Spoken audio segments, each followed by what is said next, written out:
Bonjour à tous. Aujourd'hui, je vais aborder le sujet de la posture du praticien et la cohérence entre un protocole et ce qu'on va proposer au cabinet. Je sais qu'au début, quand on commence à pratiquer, des fois, c'est pas simple. On se pose pas mal de questions. Et puis, voilà, la posture de praticien. Si vous êtes déjà formé, très probablement, on vous a déjà expliqué que la meilleure des postures de praticien, c'est la position basse. Aujourd'hui, avec un petit peu de recul, je me rends compte que oui, c'est vrai, mais est-ce que c'est vrai dans tous les cas? Parce que ce qu'on nous apprend en formation et ce qui est en vrai au cabinet, c'est deux choses différentes. C'est-à-dire, imaginez maintenant quelqu'un de très timide qui vient au cabinet. Bien sûr, quand je dis ça, je ne dis pas que vous devez avoir une posture de « voilà, moi je suis plus que toi ». Non, à ce moment-là, il est tout à fait normal quand vous voyez quelqu'un de timide, naturellement, vous adaptez votre comportement. Il s'agit de s'aligner avec la personne, ni d'être moins, ni plus. Mais imaginez maintenant qu'il y a quelqu'un qui a beaucoup de confiance, une grande confiance en lui, qui vient et vous prenez une position basse. Parce que il y a des messages verbaux qui passent, mais il y a des messages non verbaux qui passent aussi. Qu'est-ce qu'il pourrait penser le client? Eh bien, moi, je viens, je paye pour que l'hypnothérapeute m'accompagne et finalement, elle sait encore moins que moi. Moi, je pense que la position basse ou haute, la posture de praticien, ben ça s'adapte. Ça s'adapte à la personne et ça, on sait le faire déjà naturellement. Alors, si j'ai un conseil à vous donner, c'est n'essayez pas de faire tout dans les règles. Ne vous enfermez pas dans un carré. Parce que c'est ce qu'on va demander justement aux clients d'ouvrir les portes possibles. Si nous-mêmes, on n'est pas capable de sortir de cette zone de confort, à ouvrir le champ des possibles, est-ce que vous pensez qu'on va passer le bon message indirect à notre client? Et de là, ça m'amène justement au sujet de la cohérence. Parce que, comme je viens de dire, il y a des messages directs, comme ce que je vous dis maintenant, qui passent, mais il y a des messages indirects qui passent aussi. C'est-à-dire, on va entendre tous la même chose, mais on ne va pas retenir la même chose. On va regarder tous la même chose et on ne va pas voir exactement la même chose.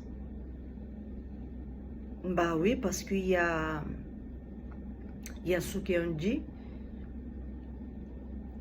mais il y a la perception aussi. Ouais. Imaginez maintenant que tous ces protocoles que vous avez appris, c'est quelque chose de très bien, c'est très utile, mais ils ne sont pas là juste autant que protocoles. Ils sont là parce qu'à un moment donné, il faut les apprendre. On a besoin d'apprendre pour pouvoir accompagner quelqu'un. Mais ensuite, il va falloir adapter. Comment on choisit un protocole? Comment savoir quel protocole pour quelle personne? Eh bien, ça se ressent là. Moi, par exemple, je me rappelle en formation, il y avait, je ne me rappelle plus comment ça s'appelle exactement, en fait, il y avait, je ne me rappelle pas, je ne suis pas douée avec les noms, mais en gros c'est une discussion entre parties avec la main, vous savez, il y a le signaling, voilà. Le signaling. Eh bien, c'est vrai que quand je le fais, quand j'utilise ce protocole, ben, ça marche à merveille.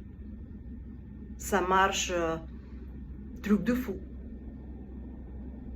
Par contre, je ne suis pas très convaincue qu'il y a de résultats par derrière. Eh bien, à ce moment-là, tout simplement, je ne vais pas le proposer. Je ne vais pas le proposer parce que c'est moi la première qui ne croit pas le résultat. D'où elle vient l'idée que si moi je ne crois pas que ça fonctionne, ben la personne, elle va changer. Parce que vous savez, ça se perçoit. Hein? Quand vous n'êtes pas sûr de vous, la personne, elle va le percevoir, elle va le capter, on capte, et ça se fait naturellement.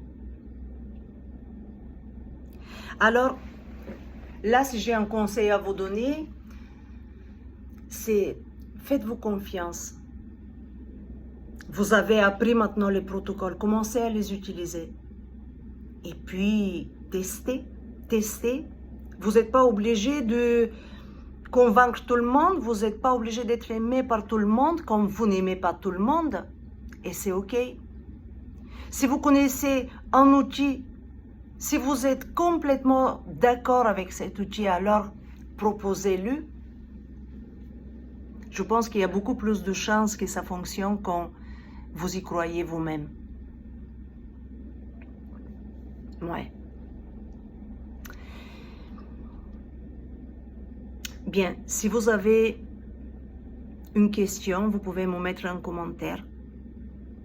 Ou peut-être une idée d'un sujet qu'on peut aborder ensemble, quelque chose qui vous tracasse, qui tourne en tête. Vous pouvez me mettre un petit commentaire. Je me ferai plaisir de répondre parce que je sais que c'est pas toujours simple. Hein. Quand on commence, on a plein de questions. Est-ce que je fais bien? Est-ce que je fais pas bien? Mais quelle est la bonne méthode? C'est quoi le bon protocole? Eh bien, la vérité, c'est que chaque praticien, il a sa propre méthode. Alors, soyez-vous. Faites-vous confiance. Et apprenez à écouter ce que vous sentez là. Voilà, j'espère que ça vous a été utile. Et puis, je vous dis à bientôt.